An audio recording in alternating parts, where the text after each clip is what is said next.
Je vais passer sur du big homme. Wow, en poteau.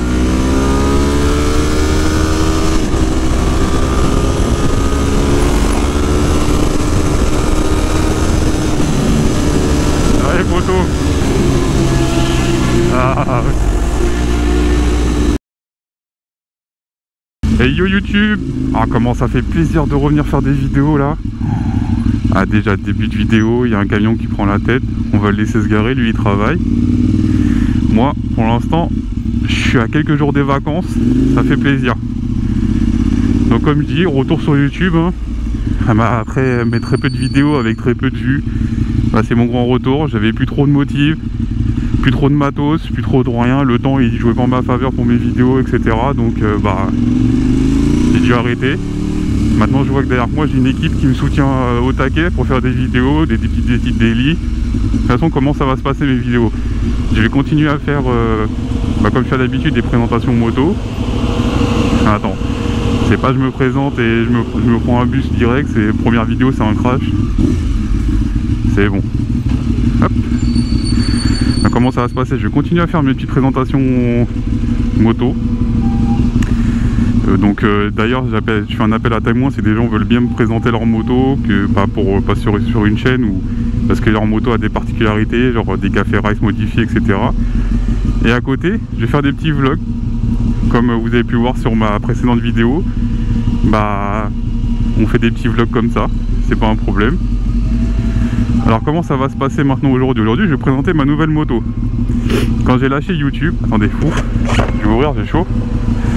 Quand j'ai lâché YouTube, bah, j'étais en GSX-R 600 et entre temps il y a eu pas mal de changements.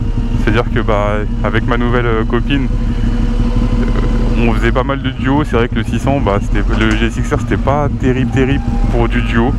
Et bah, malheureusement je me suis dit allez, faut que je change de moto.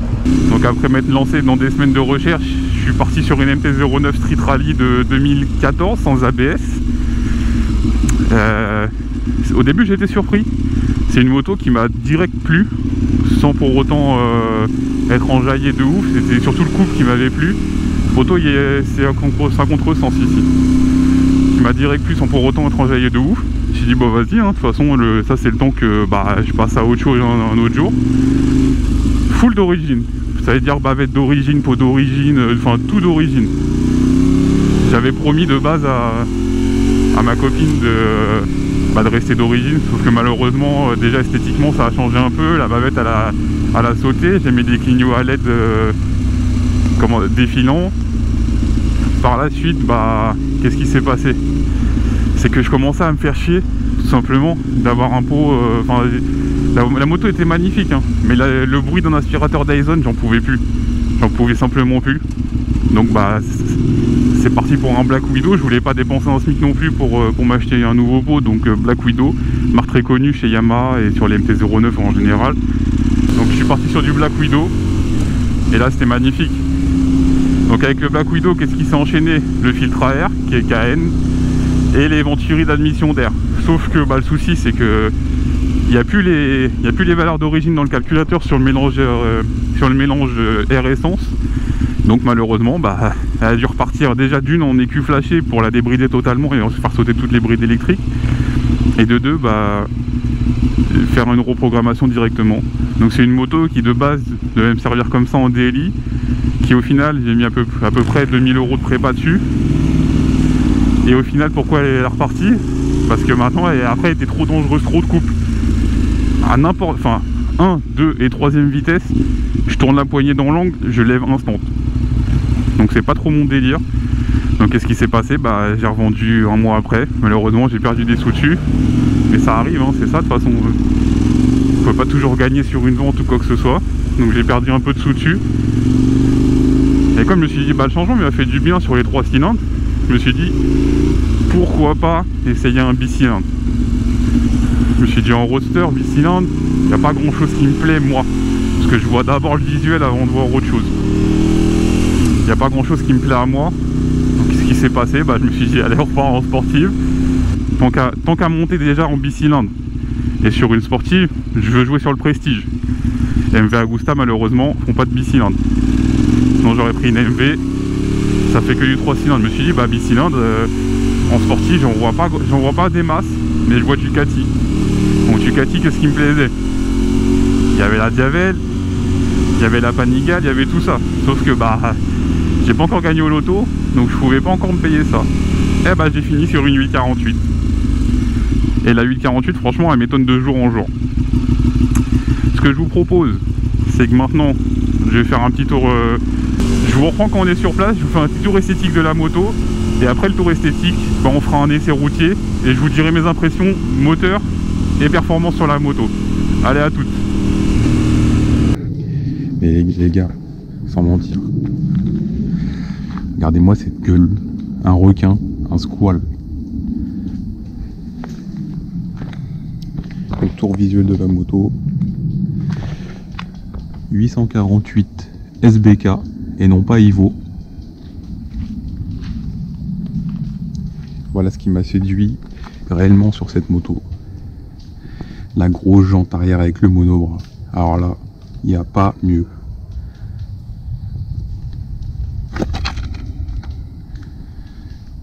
Tipo Terminioni, c'est juste les pots, c'est même pas la ligne. On voit encore la valve d'échappement ici.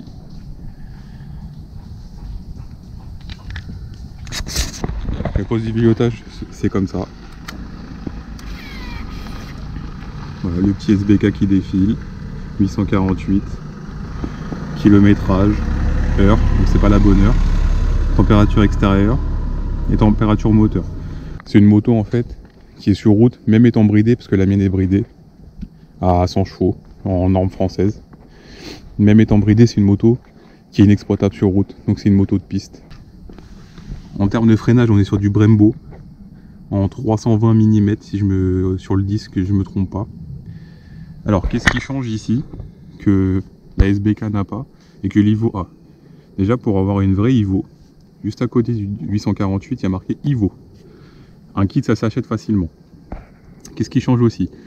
Le shifter d'origine. Sauf que bah, sur la mienne, vu que c'est une SBK, j'ai pas de shifter. Shifter d'origine, amortisseur de direction qui se trouve ici normalement sur la Ivo. La mienne a 6 chevaux de moins. Bon, je vais pas pleurer pour 6 chevaux. Hein. Et si je me trompe pas, plus gros disque à l'avant et à l'arrière. Et un peu plus de patates. Bon, j'avais pas envie de mettre 2000 € de plus pour avoir tout ça. Je vous avoue, j'ai pas eu le temps de la laver. Elle est franchement dégueulasse.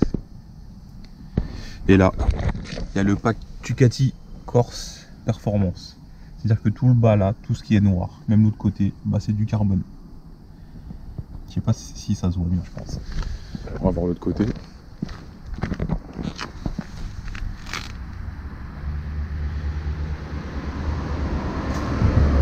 Et là, le petit sticker qui montre que... Et voilà. Je vous fais un petit démarrage pour profiter du... Ah bah c'est déjà allumé. Profiter des Terminioni.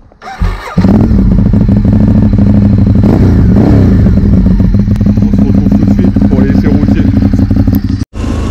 Alors, essai routier de la Ducati 848 SBK et non pas Ivo.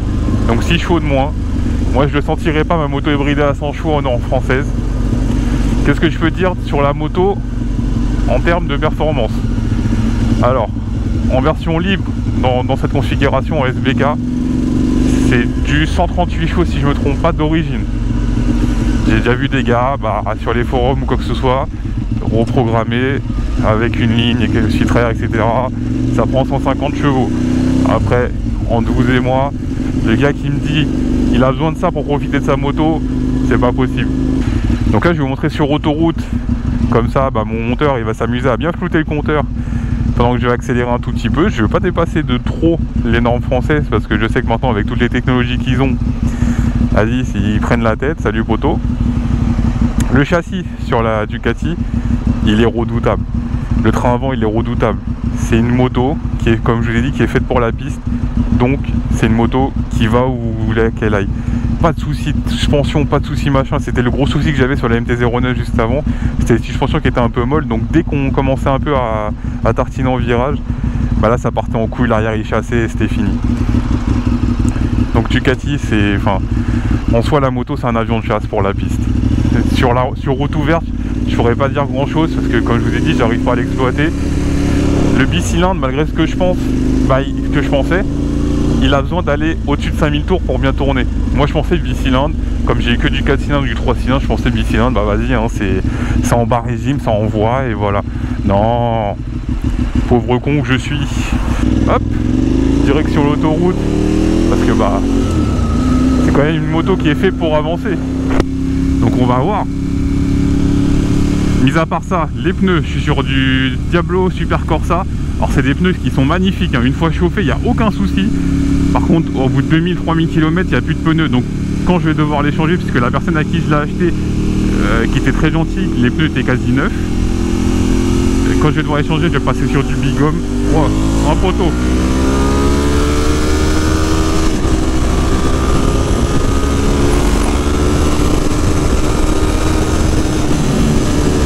Allez, poteau. Ah, lui, par contre, lui, il a un sweet. Ah, j'espère qu'il n'y avait pas quelques voitures radar, mais bon, tant pis, c'est le jeu, je joue, je perds. Donc, que dire sur la position? Position, ça n'a rien à voir avec toutes les sportifs que j'ai eu, comme je vous ai dit dans la présentation esthétique. Bah, c'est cul en arrière et vraiment penché sur les poignets. Au début, ça choque un peu. Bah, après, j'avais plus trop l'habitude de sportive. Au début, ça m'a un peu choqué. Mais au final, franchement, tu t'y habitues vite. Et franchement, c'est un régal. La selle, il n'y a pas mieux. Bon, tu peux mettre du selle confort, mais en selle d'origine, tu n'auras pas beaucoup mieux en fait sur cette moto. Et je trouve ça magnifique. Le bruit du bicylindre, moi j'étais habitué à un bruit de Formule 1 tout simplement en fait. Bah, le bruit des 4 cylindres, donc dès que tu commences à monter dans les tours, bah, c'est un bruit de Formule 1, de F1, d'avion de chasse, de ce que tu veux. Le bruit du bicylindre, au début, j'étais pas pour. Mais en fait, plus tu montes dans les tours, plus tu l'entends et plus tu as envie de l'entendre en fait. C'est un bruit, certains diront dégueulasse, des amis à moi se reconnaîtront, mais franchement, c'est un bruit magnifique.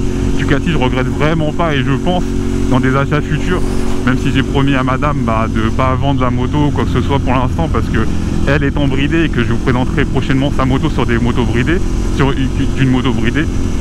Étant bridée, elle veut qu'à la fin de sa bride, elle veut s'acheter cette moto, enfin ma moto tout simplement.